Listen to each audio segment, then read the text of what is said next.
Happy New Year, everybody. Welcome into Cover 4 Live. I'm Brandon Adams. Got Jeff Sintel, Connor Riley, Mike Griffith. First time in a while we've had the entire team back together for a Cover 4 Live broadcast. Happy to be able to do that tonight. Obviously, good reason to be doing it here on this Thursday evening as we look ahead of the national championship on Monday. Brock Evans checks into our Facebook comment section to say 4 more days. I found myself, and I mentioned this on Dog Nation Daily this morning, that, Jeff, for me, the reality of what's about to happen, I think, probably set in today more so than it had early week. I think when you're traveling a lot and you're kind of transitioning from one game to the next, or you're just used to the in-season grind where there's always another thing coming up, I think finding your way to the last thing takes a little bit of time to get used to one way or another.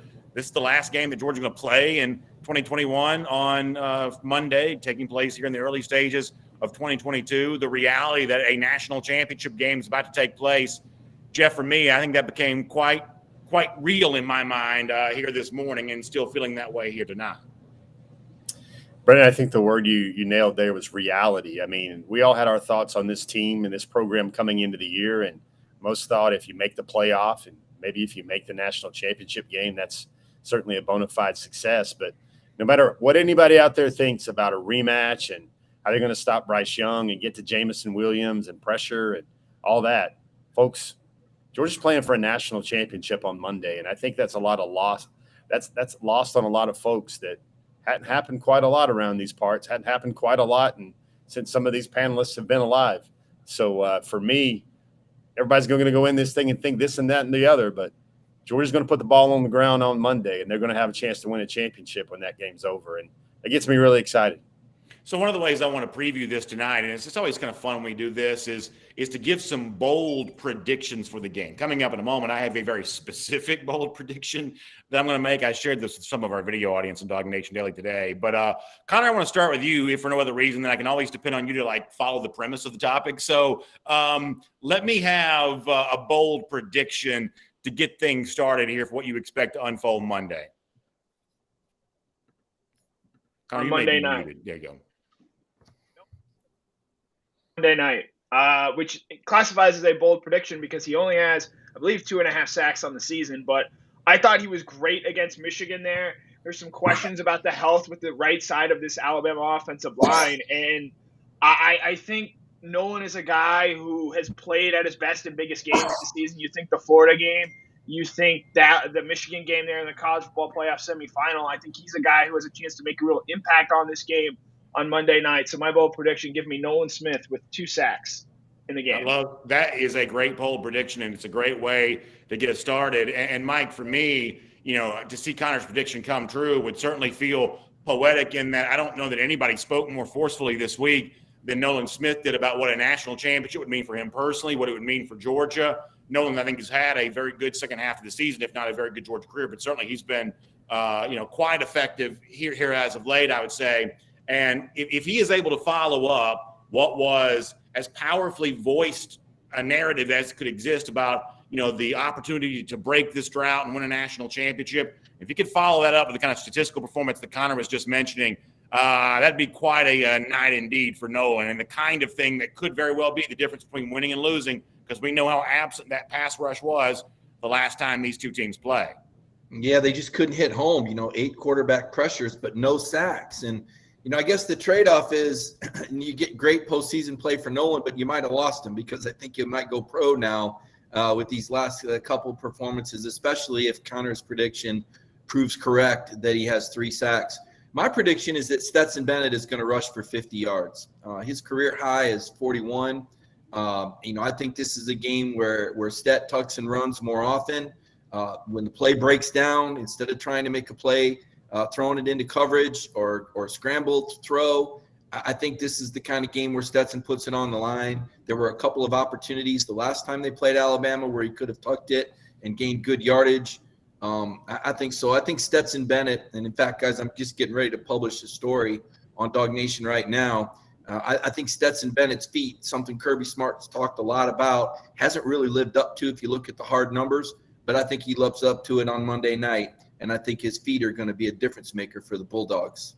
Jeff, I wouldn't mind seeing Bennett run a little bit more. I mean, it is something I think he did well. He did it very well against Michigan. I mean, he was really very impressive with his legs against Michigan. And I hope Mike's right about that. I hope that Bennett does run the ball a little bit more, because I think in combating what Alabama is going to throw at you, you have to have a lot of non-traditional, kind of, I guess, counters back to that, which means you got 1,000 tight ends on the field, you got multiple running backs in the field, you got a running quarterback. You're just kind of doing it every sort of way that you can, literally throwing the kitchen sink at Alabama. And in my mind, Jeff, a little bit of running from Stetson Bennett is certainly would be a nice additive thing for the Georgia game plan on Monday. Yeah. I mean, it's funny how Bryce Young was so elusive and got away from all those Bulldogs. And that's certainly some of the same things that Stetson Bennett can do right there with his legs. I think that's going to have to happen. I think Georgia's going to have to manufacture some additives through the run game a little bit. I guess when we're talking bold predictions, he kind of teed up part of mine. So I'll let that one stay in Connor's box over there to the side. I think Brock Bowers and George Pickens are going to combine for 3 touchdowns. That's what I think is going to happen there. I think it's an either-or type of poison pill there. And I don't think Saban was saying those things about Brock Bowers simply because he's like, all right, we're going to shut that dude down. We know all about him. I think it's because I think Brock Bowers is pretty much uncoverable right now. Everybody saw the comments from Greg Olson recently, where Greg Olson made the comment that he thought Brock Bowers would be a first-round pick right now if he came out after his freshman year. And that's an NFL tight end that knows a lot about that position. I really think he's a special player. We saw Dax Hill today announce himself that he's going to go to the NFL after his great season there for Michigan. And, Dax really had a hard time staying with Brock Bowers as well. And I think that's what I'm looking for. I think subset prediction, Connor, I was going to go that Georgia gets 4 sacks on Bennett on Monday night. And I think that 2.5, 2 sack total you were thinking about right there, I think that's a good one. All right, so let's deal with both of what Jeff has to say there for a moment. Let me start with the offensive part of that. And Connor, I like Jeff focusing in on the notion that Pickens could get a touchdown, possibly 2. I like the idea of focusing on that for Pickens more so than I know going back to the SEC championship game, I think you talked about total number of snaps or total number of catches that maybe some people kind of want to gravitate towards.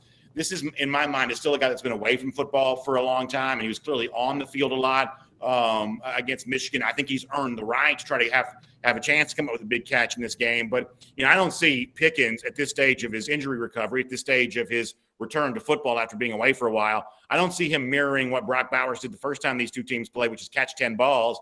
But could I see him getting a touchdown? I think I probably could see that, because Pickens has always had this dynamic capability to make a big moment happen, even on a small, limited basis, opportunity, going back to his freshman year of 2019. You throw the ball in his direction, he just sort of has a little bit of a penchant for making big plays. So if you want to focus in on the possibility of Pickens getting a touchdown, I sure do like that conversation right now more than I like the discussion about how many total number of catches that he has, because to me, Pickens is still a little bit of a short-term proposition in a game like this. That you want Georgia to, succeed better in the red zone in this game. 5 possessions in the red zone last game, 17 points, 4 possessions in the first 3 quarters where they only scored 10 points. Georgia has to be better there. And I think one area where that could help them there is George Pickens getting involved. He's not the George Pickens we saw in 2020 or 2019 for that matter. So you need to be selective with how you use him. I will note his one catch in the game against Michigan was a key third down catch, a contested catch where he had to labor a little bit. Look for him in situations like that rather than over the course of the game. I think given he's coming back from this injury, you want to see Pickens be used situationally here. I would add another name there, Darnell Washington, who had a red zone touchdown catch in that first game there. In the flow of the game, in the flow of this Georgia offense, the reps for Pickens, the receptions for Darnell Washington aren't really there with the way this offense wants to operate. But when they're in the red zone and they have those opportunities, I think those two guys, and I will include Brock Bowers in that conversation as well, are the guys to really look at and say, hey, these are the guys that are going to turn 3 points into 7 points for us in the red zone. Connor, let me follow up with you on that just for a moment, because I've been saying that I sort of feel at this point in time now I know what I'm getting from Brock Bowers on Monday, but I need somebody else, if I'm a Georgia fan, to give me a similar level of performance. I'm not talking about so much like touchdowns right now. I'm talking about just impact on the game plan, 10 catch the way that Bowers had before. And while I, expect Pickens to get a chance to do something, I expect Darnell Washington to there as well. They're not really my guy to answer that question here right now. Who do you think could most closely provide something similar to the kind of dependable target over and over again that Brock Bowers has turned out to be? If I ask you to whittle it down to one name, who would your name be? Answer is James Cook, and I think everyone, including Alabama, knows that, and they're going to try and take him away in this game, which is why I'm going to go with Jermaine Burton. Had the big touchdown catch against Michigan, has made plays against Alabama before, and is a guy on the outside. Alabama, again, their cornerback, Josh Jobe, will not be playing this game. Jalen Amore Davis dealing with a hip injury. His status is questionable at best for this game. Alabama's going to be on their third and fourth string cornerbacks in this game. Look for Jermaine Burton to try and take advantage of that on the outside. Now, Stetson's got to get him the ball, and he's been much more comfortable operating in the middle of the field than outside the numbers. But I think Jermaine Burton is a guy who, as we saw against Michigan, can make those sort of explosive plays and put up a really impressive game for Georgia here. So Mike Connor hit on my two guys. It's clearly Bowers at number one, and for me it would be Cook at number two. Who would you say would be Georgia's second most effective pass catching weapon in a game like this? It's Pickens. George has got a big catch radius. His preparation time was limited. Obviously, he had some COVID quarantine issues going into the Orange Bowl. You mentioned the third down catch. Stetson's not going to throw him open like other quarterbacks can. But the good news is George can go up and get it. And we did see that in the SEC championship game on the jump ball that Stet popped out there deep, and George is able to go up and get that between two defenders. I wonder how much Alabama will attempt to control Bowers versus contain Bowers. Of course, Bowers' health is a little bit of a question mark for me. Kirby says he's been injured all year. Kirby also said that he got injured a couple weeks ago. And Kirby also said that he could have gone back in the game. So there's been three different Kirby Smart explanations on one injury here. And I'm hopeful that Brock is healthy. I do think he's the main go-to target. Obviously, he was targeted 16 times by Stetson the last time these teams met, catching 10 of those passes for 139 yards. I think he's still the go-to guy. I think Darnell is a guy they'd like to get the ball to. Connor mentioned he had a nice red zone. Didn't he have a touchdown in that SEC championship game? I could see Darnell, and to Connor's point, your defense can't cover everything, BA, and there's no such thing as a defense that does that. So I do think that the running backs, Cook, McIntosh, will once again be utilized as receivers out of the backfield. I think if you're Alabama, that's kind of what you give up is those throws underneath. You don't want to get beat deep.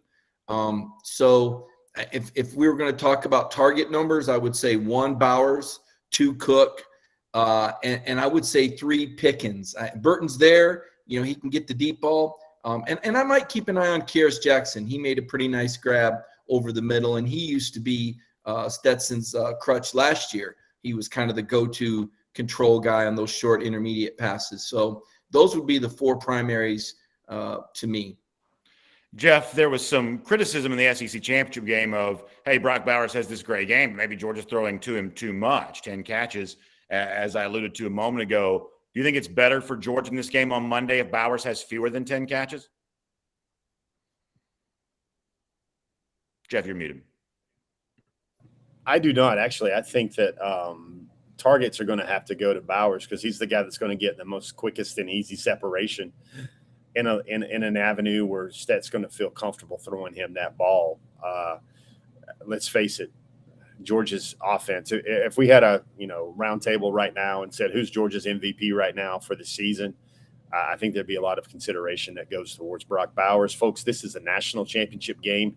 You're going to hear those those national television commentators talk about SEC football. They're going to talk about how many future pros are in this football game, how many future NFL guys are in this football game. I think we're going to look back and probably going to be about 20 on each side at least. They're going to be on both of these football teams. And I think you got to go with guys that I think are NFL players. I like Darnell in that conversation you guys were talking about. I like Ladd McConkey, folks. Ladd McConkey's a guy that also gives you some really good separation. And folks, every time I watch Ladd McConkey, he might not be the biggest bulldog out there, but he is a dedicated and a willing blocker. He gets on his guy, man, and he moves that dude around. And I'm going to echo something else. I think it's going to take a big game from a guy like Kenny McIntosh in a lot of areas, because I think he's probably playing as well as any Georgia running back is right now.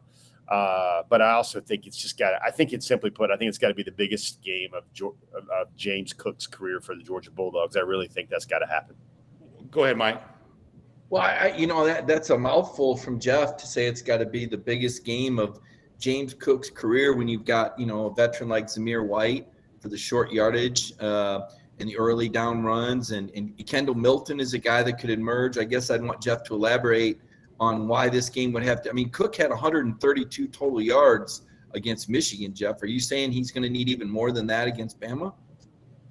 I think he's going to have to play and show that spark that he showed against Tennessee, where he's not just a guy that can move the chains. He's a guy that can put up explosives. Let's remember what was maybe the one shining moment of the Georgia-Alabama game in Tuscaloosa. That's the big long ball to James Cook. You talk about guys that have had success against Alabama, guys that can prove they can get it done. I think this is James Cook with a really big confidence game. And remember, folks, I hope you guys were watching the same guys I was.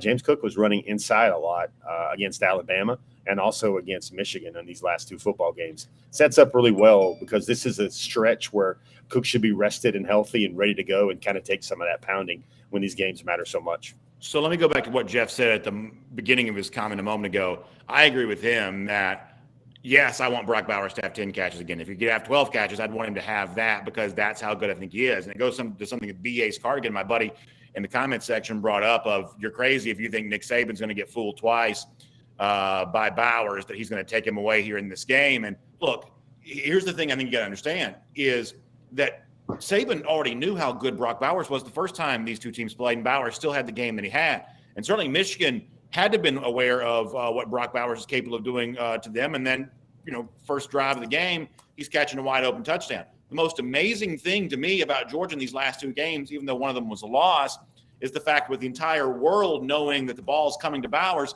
Bowers is still having great success. I attribute some of that to Bowers just being a really good player, and I attribute that in the Michigan game of Todd Monken coming out of the gates, calling something that certainly had the appearance to me to be a perfect game for quite some time. Is kind of that's what it kind of comes down to me is that even with the entire universe knowing that the ball is going in Bowers' direction, he's still coming up with big catches, and you want your best players touching the ball as much as they possibly can, and Bowers is clearly Georgia's best offensive player regardless of position. This game, Georgia is going to have to come out, and they're going to have to, on offense, play the Georgia brand of football we've seen all year. That means I do think spreading the wealth around, it's something we saw in that game against Michigan to an extent, hitting Jermaine Burton for a big play, hitting James Cook for a big play, Adonai Mitchell for a big play, and then Brock Bowers, his usual dependable 6 catches for 68 yards. Can you get that up to, say, 7 for 80 in this game? I think so. I just think Brock Bowers is that good in the middle of this Alabama defense, as we saw the first time these two teams played, just isn't capable, in my opinion, of really covering Brock Bowers on an every down basis. But again, you have to do what got you here in the first place while also adding in a few wrinkles. It's an interesting chess match, and we're going to see the winner of this game is going to be whoever does what they do that got them here the best.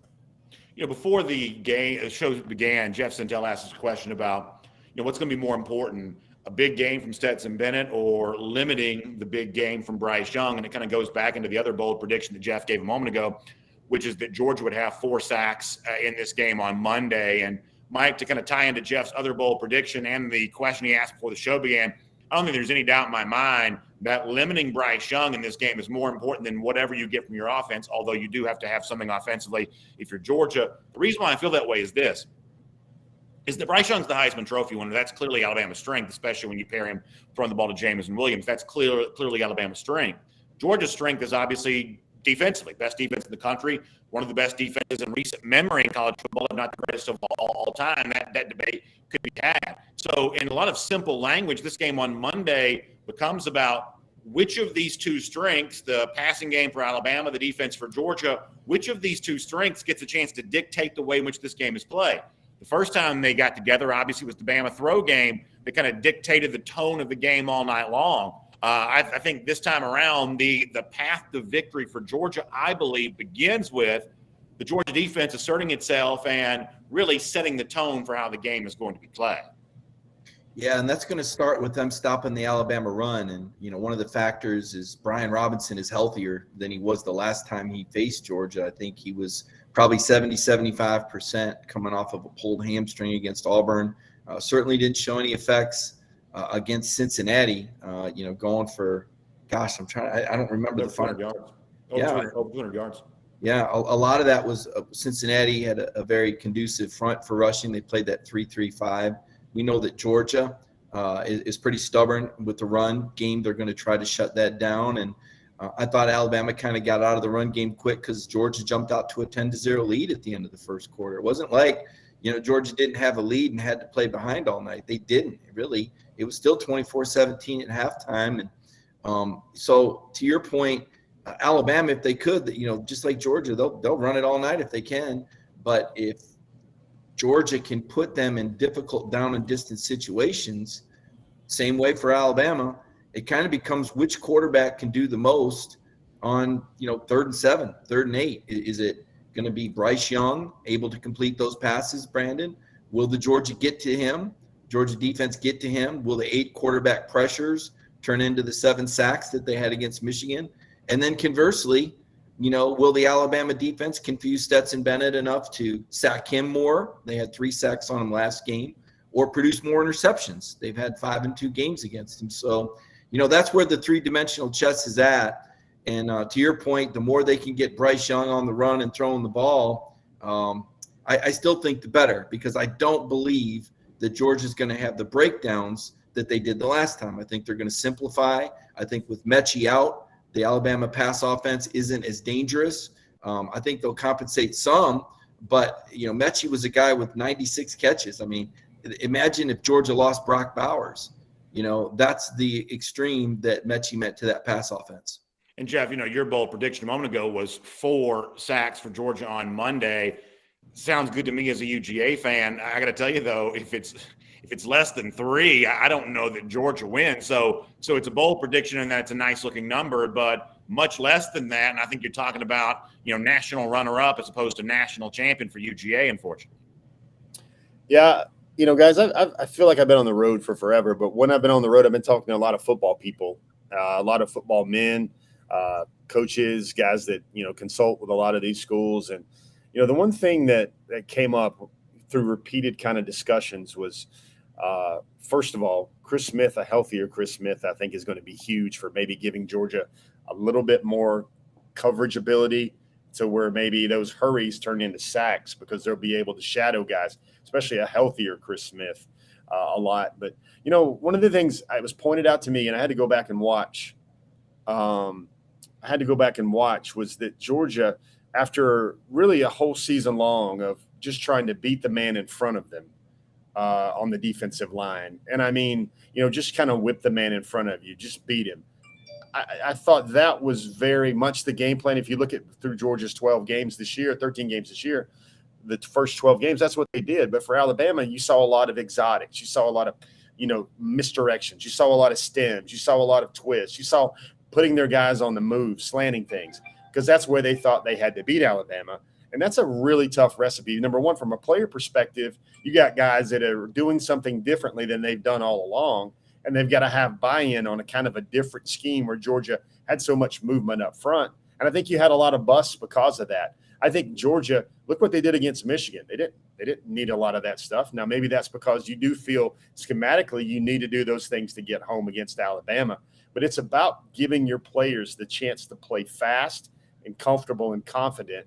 And I think that was what was different in that game that I hope will be different against Alabama in the rematch. Connor, to bring it back to something you and I talked about on Tuesday along Jeff's point there a little bit is I think we were in agreement that pass rush got to come off the edge a little bit more this time. And, you talk about Nolan Smith or Trayvon Walker, someone that would be coming off the edge, just simply winning more of those one-on-one battles. For me, that's about Bryce Young stepping into the pocket more and, not allowing him to do the thing which is he's comfortable with, which is obviously looking straight ahead at a blitzer and then just using his lateral quickness to move to the side, force him to step into a throw, see how he wants to handle that for 60 minutes. But more pressure coming off the edge is something I think we talked about on Tuesday being crucial in this game. I want Bryce Young, if the pressure's coming up the middle and he's able to bail to the outside, that plays right into what Bryce Young wants to do in terms of being able to make off-platform throws or scramble downfield. That's why I think the one big thing with Georgia in this game, this has to be a more Devontae Wyatt or Jalen Carter game more so than a Jordan Davis game. Jordan Davis is a phenomenal player, but with the way that Alabama wants to play and the way they want to throw the football, I believe, in this game, I think that dictates that you play more Jalen Carter, Devontae Wyatt. Maybe you slide Trayvon Walker inside more often early on to help that pass rush there. I know that Alabama ran for 200-plus yards against Cincinnati. I think a lot of that can be chalked up to just Cincinnati's defensive line not being what Georgia's defensive line is. I'd be really surprised if Alabama is able to find rushing success against this Georgia front. So, they're going to have to want to throw the ball. They're going to want to move Bryce Young. Bryce Young's going to need to be their Superman once again to win this game. And so if you're able to come from pressure on the outside and force Young to step up, I think that's going to play into your advantage there.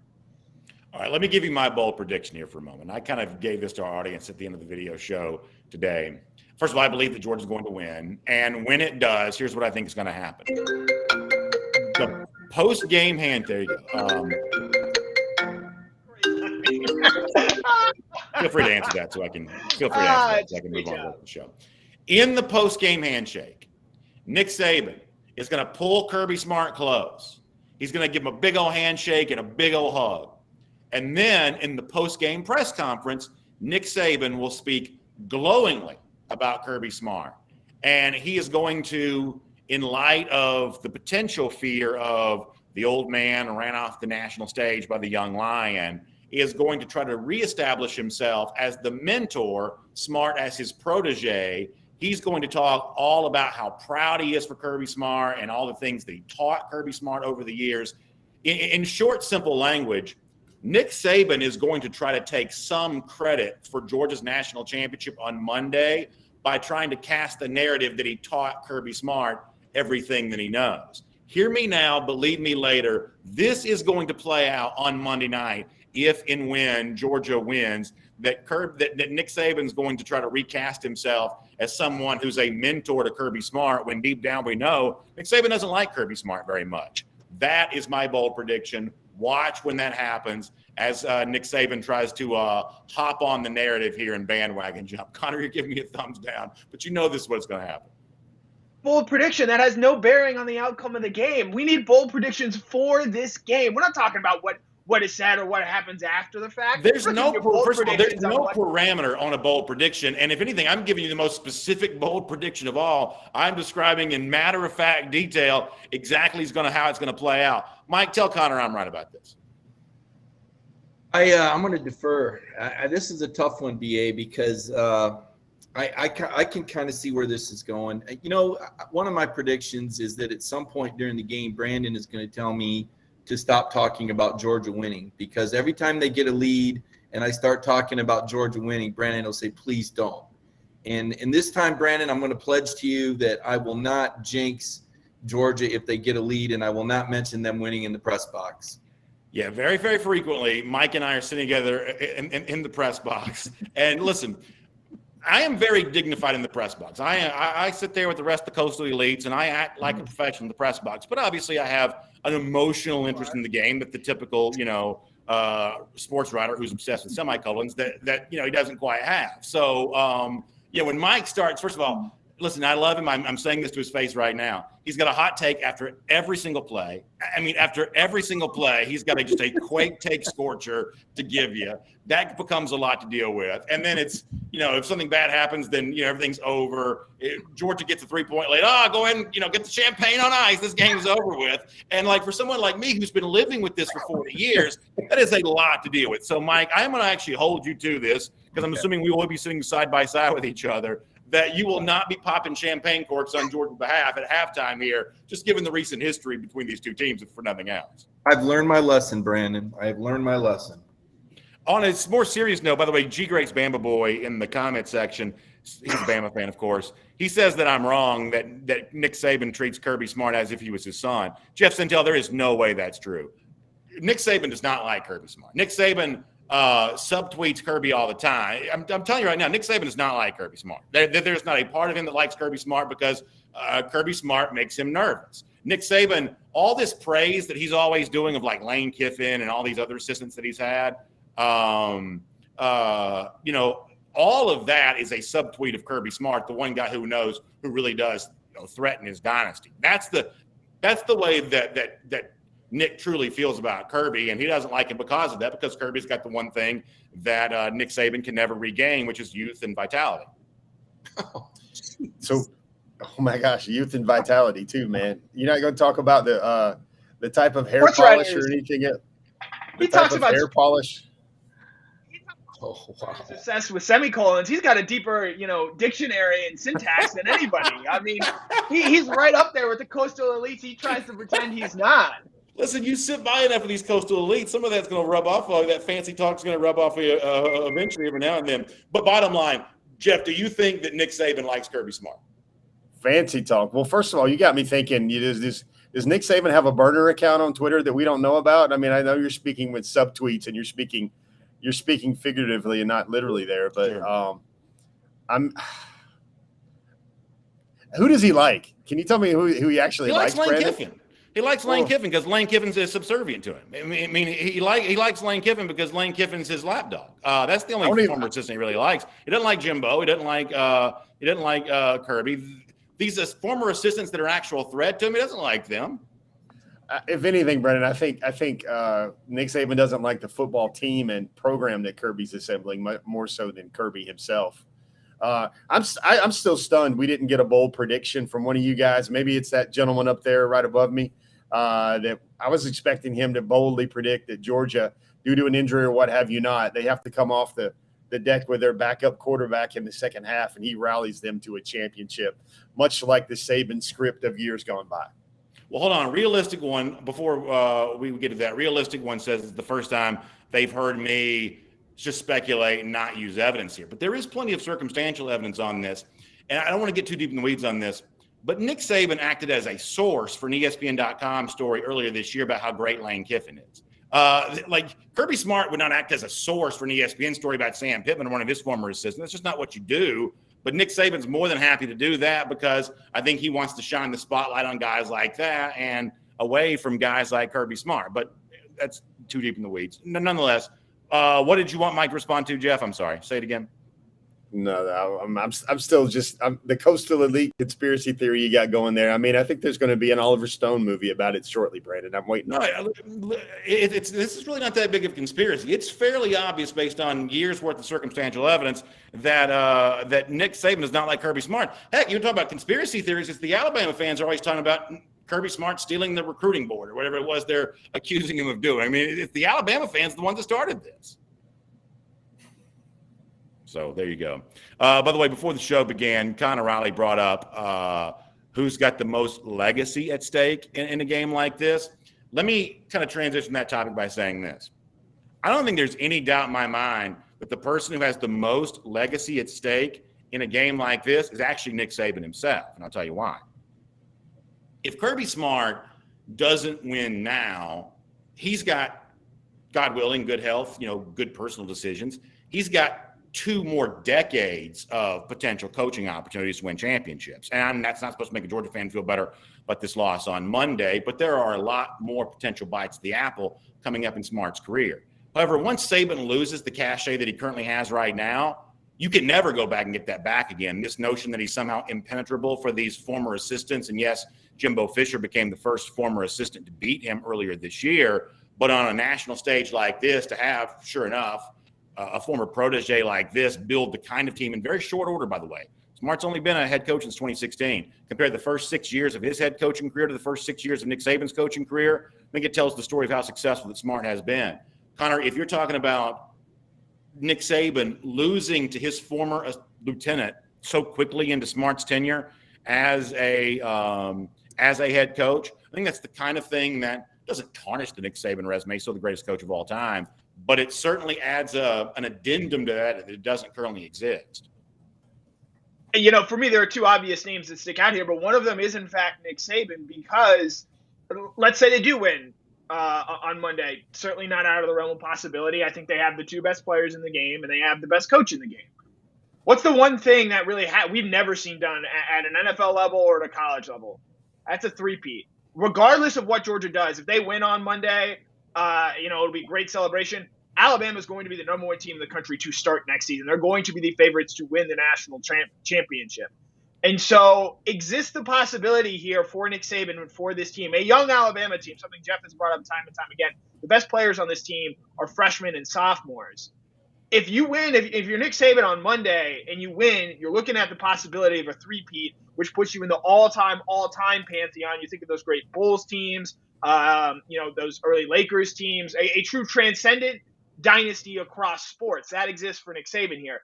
The other big legacy guy, I actually don't think it's Kirby Smart in this game. I think this year has shown that Kirby has the proof of concept to say, hey, Georgia's going to be here for a while, and we just need to get one or two breaks to get us that national championship. The guy who has so much on the line here is Stetson Bennett, a guy who just played the best game of his college career, 313 passing yards, 3 touchdowns, no turnovers, I think most importantly against Michigan, and a guy who's really taken in the teeth this year in terms of the criticism of him, his stature, his name, sort of everything that he represents, which ironically does run counter to what Kirby Smart has built here at Georgia. And with the win here on Monday night, all the talk about him not beating Alabama is gone. Everything disappears. He becomes the quarterback that led Georgia to a national championship. Fair or not, whether or not the defense mostly got them there that way. And so for everything that Stetson Bennett has been through, a win on Monday, I at least hope, would change all the tone around Stetson Bennett. And I would sincerely hope that he is appreciated for all that he has done, regardless of whether or not they win or lose. But a win on Monday makes it even sweeter for Bennett. I agree with a lot of what you're saying there, Connor. Mike, who do you think has the most legacy at stake in a game like this? I think it's Kirby Smart. Kirby's got the team. Kirby's got all the pieces. He's got 2 capable quarterbacks. He's got 7 deep on the offensive line. He's got a benched 5-star left tackle that pass blocks as good as anybody in the country.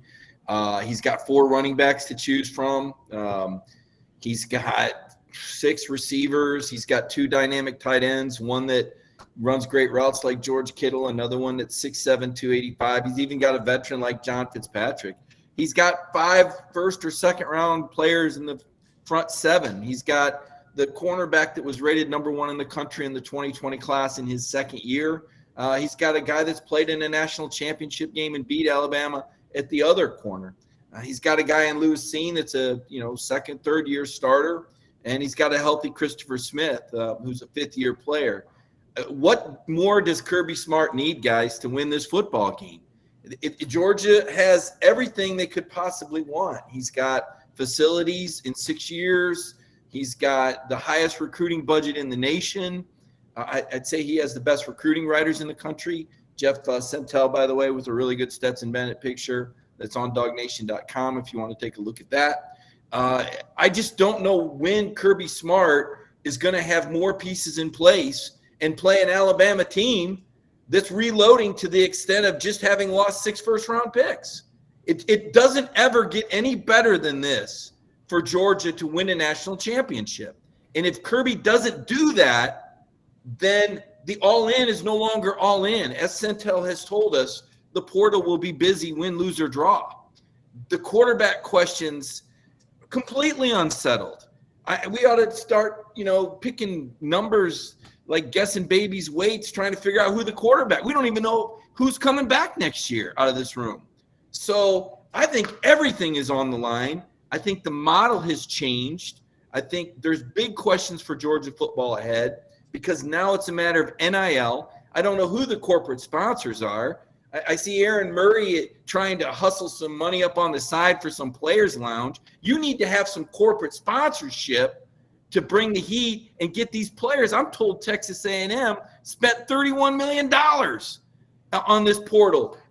Does Georgia have that money somewhere? So, yes. No, Kirby's not going to go away if he doesn't win, BA. But he needs this win for his legacy, or he turns into the Buffalo Bills of college football with 5 losses in a row to Nick Saban. Listen, I'm going to have to call you on this, though, because in the offseason, when I was mocking all the national media members who were saying championship or bust, saying that's ridiculous, I feel like you being right there with me saying, yes, that's ridiculous to say championship or bust. But now, Mike, you sort of sound like you're doing the whole championship or bust thing that we kind of made fun of the national media for doing during the offseason. Now, you got to be careful here that a lot of what you're saying sort of sounds like now or never. When I heard you a lot this offseason, echoing what I was saying of no, it's not now or never for Kirby Smart. It seems like you've changed your tune from where you were earlier this year, and I just got to call you out on that. No, you're changing the question. You didn't ask if it was now or never. You said whose legacy is on the line, and that's a different. No, but hold on. The way you just described that certainly made it sound like if you don't do it now, I mean, I feel like you're coming across as a little bit fatalistic here. I mean, in terms of what happens if Georgia doesn't win, I feel like you're describing this in sort of fatalistic terms, the way that one would if they were saying now or never, championship or bust. No, I'm saying that Georgia has a lot on the line because the landscape's changed, and Kirby Smart needs to have momentum to continue to get these number 1, number 2, and number 3 classes, because it's no longer about your recruiting budget and where your jet can fly or how many assistants you've hired. It's about how much money can you pay the players. And Texas A&M and Texas and Ohio State and Michigan and even Tennessee have deeper pocketed boosters. Georgia's done a nice job of collecting money from a lot of different people, but they don't have those major donors that are dropping dimes. Peyton Manning's got his name all over Neyland Stadium, and he's given tens of millions of dollars, and you're getting a wave and a chuckle from Matt Stafford here. Georgia's got to come up with some bucks, man, if they want to continue to secure great talent through the portal, and not only secure the great talent, because newsflash, Pickens will come back if Georgia pays him enough money. But who's going to pony up and pay George Pickens $1 million to play another year at Georgia? Is there anyone out there raising their hand? I haven't heard. I'm not paying a wide receiver $1 million. I'm not paying a. Not my own money. Not my own. 500,000. I mean, what have they been paying recruits? 400, 500,000, 600,000. What did Ezekiel Elliott go for back in the day? Let's just put it out there, man. These recruits have been getting hundreds of thousands of dollars. BA, come on. You've got to, or come on. If you've got a proven guy, you think Jordan Davis came back for the fun of it? I mean, these NIL deals are real. It's all above board. Georgia's got to come to the plate, Brandon. Okay, first of all, I don't really know what you're talking about. You know, the whole idea of like $31 million. I just don't know what you're talking about. So I don't even know how to respond to that. NIL money, NIL deals that are flying. Okay, that's fine. Jeff, what's your response to all this? You want me to respond to that back and forth tennis match up there, or my response to the question? Because I guess I got both chambers. I guess I got both chambers. You know what? Here's the thing. I think I said this on the air. If I didn't, I know I said it to BA as we were walking out of Mercedes-Benz Stadium again after another Alabama win. And I said I've reached the point where I don't think Georgia will ever beat Alabama unless they have the better quarterback and a better or more optimal defense. Well, you know, folks, nothing has changed here. So the only way it's going to change for a lot of folks that are joining us tonight to see a different result in the rematch is I think Georgia's got to find a way to subdue and put Bryce Young on the ground over and over and over again. So this is where I'm going with my legacy game. I think I looked at this. Remember, I was preaching from the pulpit of NFL players, your most talented player. To me, that's Nakobe Dean. I think Nakobe Dean has the chance to have a statuesque type game here as a Georgia Bulldog because he's the leader of that team. He's the leader of that defense. He's the guy that I saw through my 400 millimeter telephoto lens that was fingernail clips sometimes away from getting home against Bryce Young. And I think I remember his recruiting well. I remember his mom, Niketa, such a wonderful lady, such a nice lady. She was like, you know, Jeff, we realized that we have to drive past Tuscaloosa to get to Athens. And we had to figure out a way where if we're going to go to Georgia, we got to get more from Georgia. Obviously, the education there works, but more from Georgia in terms of the moments on the field. And I think the way you do that is you have the most talented player, the best player on Georgia's defense, the guy that's going to be drafted highest by the NFL among the top 10 picks. I think if Nakobe Dean has that type of game where they control and turn Bryce Young's game into simply an all-SEC type quarterback game instead of a Heisman Trophy type game, which remember, folks, he was a Houdini and a miracle worker in that game. Remember that video where everybody caught some lip reading about how it's too easy or something like that, or they can't check me or whatever? I think the Georgia defense took that personally. I think they will take that personally. And I think the way everybody keeps comparing Roquan and Nakobe, I think Nakobe can become one of the all-time great Georgia football players with a spectacular performance on Monday night. So everybody's having a good time with Mike's rant in the comment section, but like, what recruit is Georgia not getting that they want to get? I mean, there's always going to be some clout that can be chased by sky is falling and everything's a disaster and Georgia's about to lose 1,000 players to the transfer portal. There's always going to be something there, but I don't know if you've noticed this or not. Georgia did pretty well in the 2022 class, despite whatever NIL thing that you're going to accuse Texas A&M of doing here. I have a hard time believing that Georgia's like one loss away from the sky falling here. That's a little bit of a hard thing for me to buy into a little bit. That's your words. I've never said that. We just talked about legacy, and I said that Kirby Smart needs a national championship to maintain the momentum. I didn't say the sky would fall. I don't think Georgia's going to fall below a 10-win team. But if I look at what's happening at Tennessee and Florida and the hires they've made, and I look at what's happening in Tennessee, I don't know. You might have missed it. They won a few games this year after coming off probation and losing 38 guys. They had the highest rated passer in the league, and he's coming back. And of course, they got dragged around by the face by Georgia. They did, and Georgia's going to lose about 9 of those guys off to the NFL draft off the defense. I still think Georgia's going to win the East next year, Brandon, and I still think Georgia's going to be a contender. But Georgia's going to have 12 or 13 guys drafted off this year's team, and it's unfortunate you can't keep a guy like Trayvon Walker around or Nakobe Dean around, but these are first-round picks. To me, it's the guys that you can keep that are going to be important. I think George Pickens would be worth investing money into if you could get him to come back for another year for $250,000. I think you do need the price keeps going down now because 3 minutes ago it was $1 million. Now we're down to well, $250,000. If you keep going down, you may get to a price that maybe one of these businesses wants to get involved with.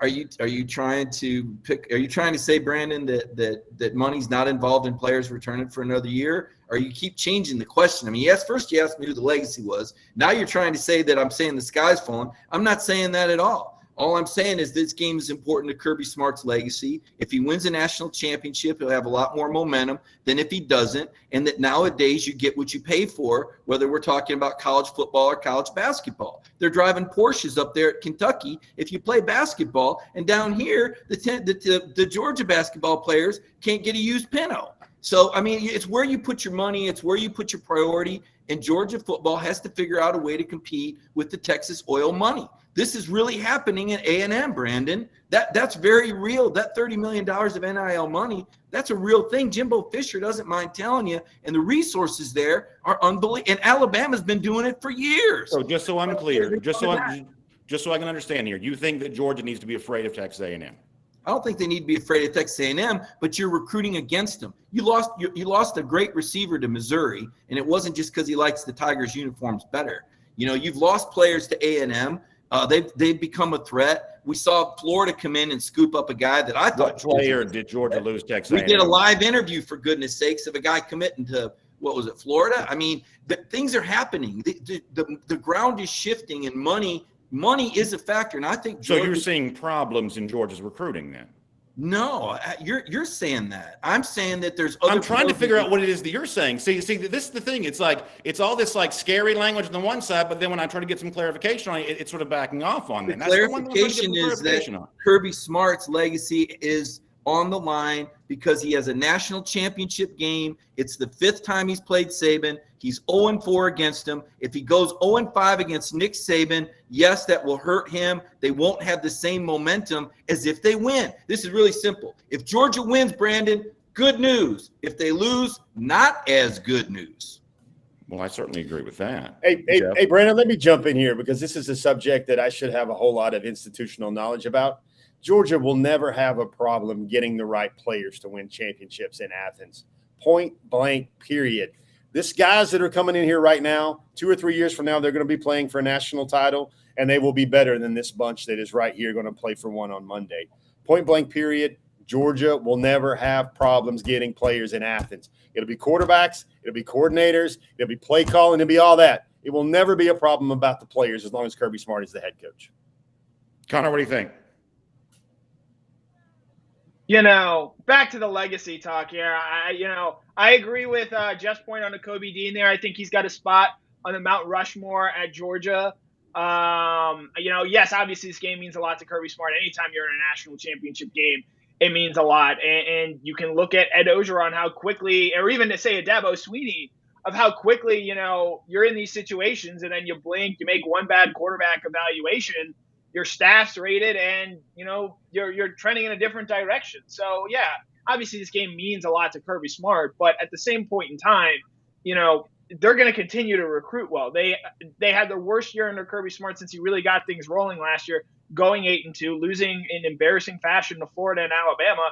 And then they respond with, I think, what was the best team of Kirby Smart's time here at Georgia. So again, Kirby Smart, again, and the biggest thing this year that he has proven to me is that he has the proof of concept that Georgia's 2017 run wasn't a fluke. That this is a team, regardless of the pieces, the names and faces are going to change. But so long as Kirby Smart is still in Athens, they're going to be one of the premier teams in college football, whether they do it with the star-studded defensive front or they have a great secondary. Sometimes they'll have a great quarterback. Other years, they'll be able to rely on the running backs there. Kirby Smart this year has shown that he's going to have proof of concept. And so, yes, winning on Monday is obviously going to mean a great deal to him, but he's not falling off a cliff, so to speak, if he loses on Monday night. What? Jimbo Fisher lost his first 5 times against Kirby Smart. What happened in the 6th time they played? He won. So, again, I see some of the points that Mike is making there, but on the other hand, crying poor with Georgia just doesn't make sense to me. They just spent $170 million on facilities here in recent years. Money is flush at the University of Georgia.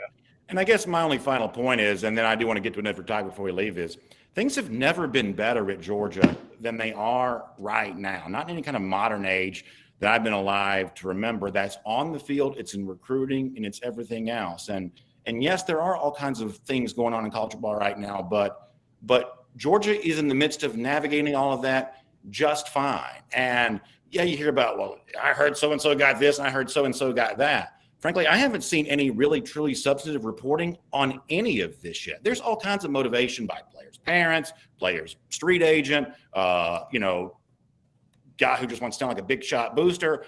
There's all kinds of motivation for people to say all kinds of stuff. But you know what? Nobody ever really goes back to verify to find out, was that really true, or is it just some loudmouth shooting off his mouth?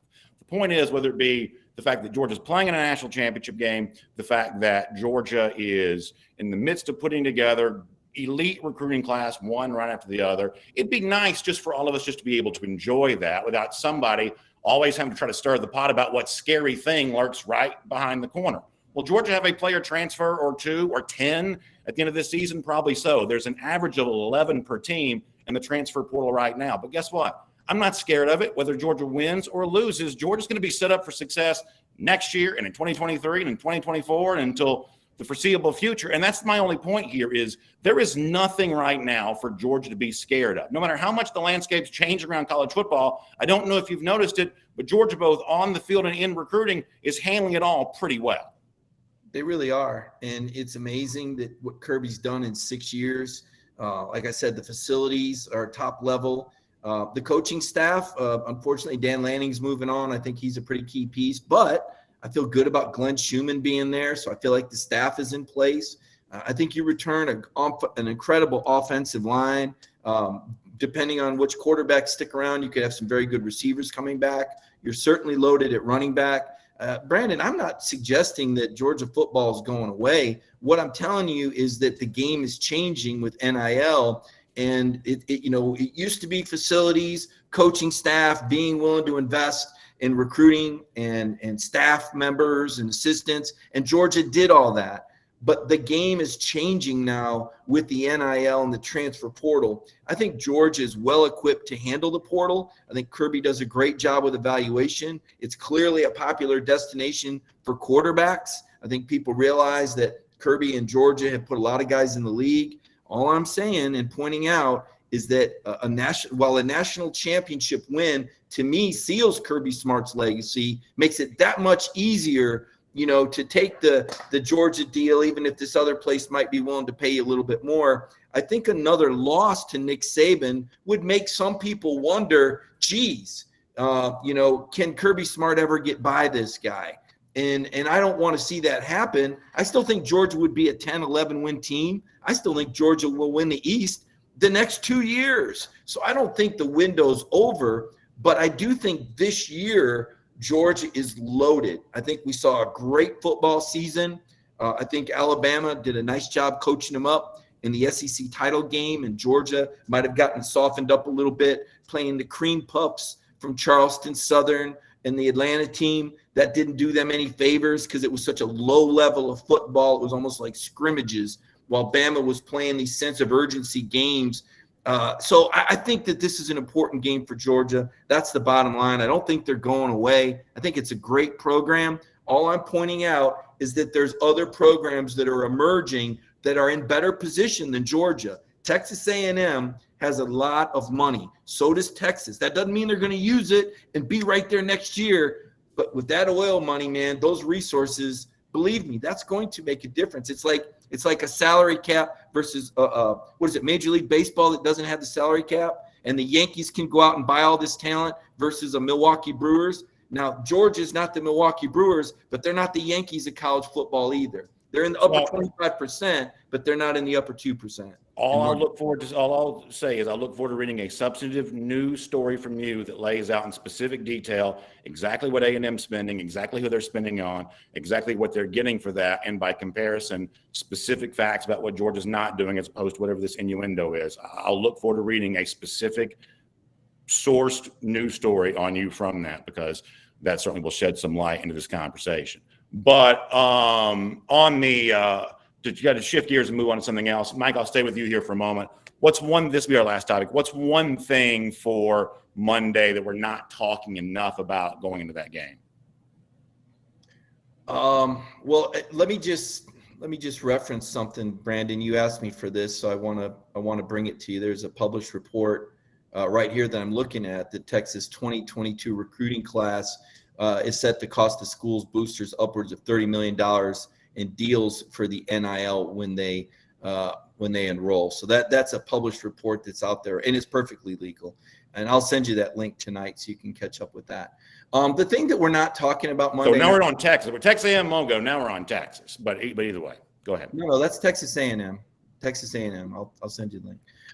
No, I think the thing we're not talking enough about on Monday night are intangibles.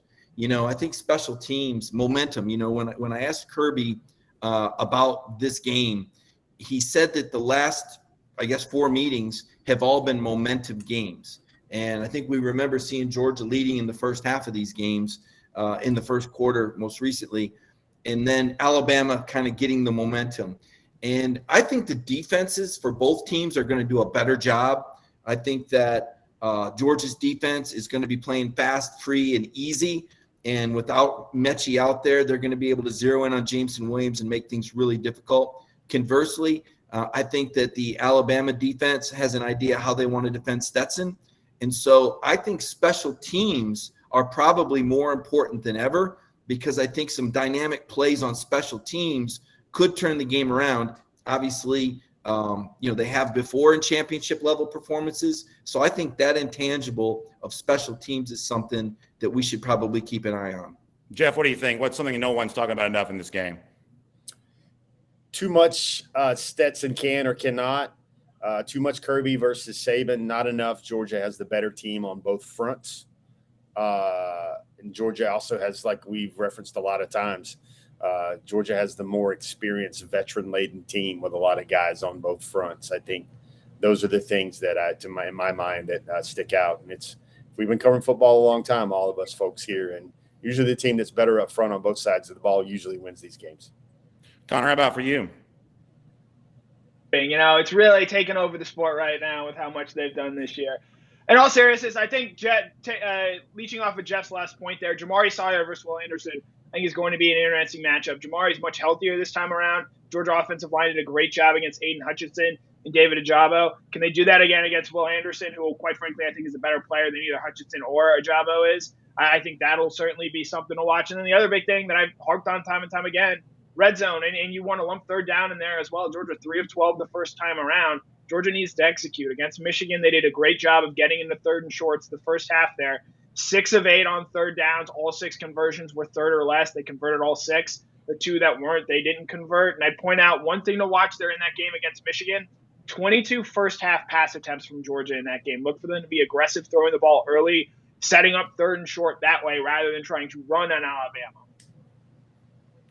Yeah, so it certainly should be interesting to see. Going to be a fun matchup all the way around. Plenty of Dog Nation coverage coming up over the course of the next few days. On our way to Indianapolis. Looking forward to a lot of fun there for a great game between Georgia and Alabama coming up on Monday night as Georgia tries to get that elusive national championship, something it's waiting over the course of the last 40 years to be able to get. So great stuff all the way around. Thanks for being here on Cover 4 Live. Dog Nation Daily back tomorrow. Big coverage, as I said, throughout the weekend, dognation.com in Indianapolis, in Athens before the team heads that way. Big night on Monday against the Alabama Crimson Tide. We'll look forward to talking to you more about that in the days to come. And thank you for being with us here on Cover 4 Live.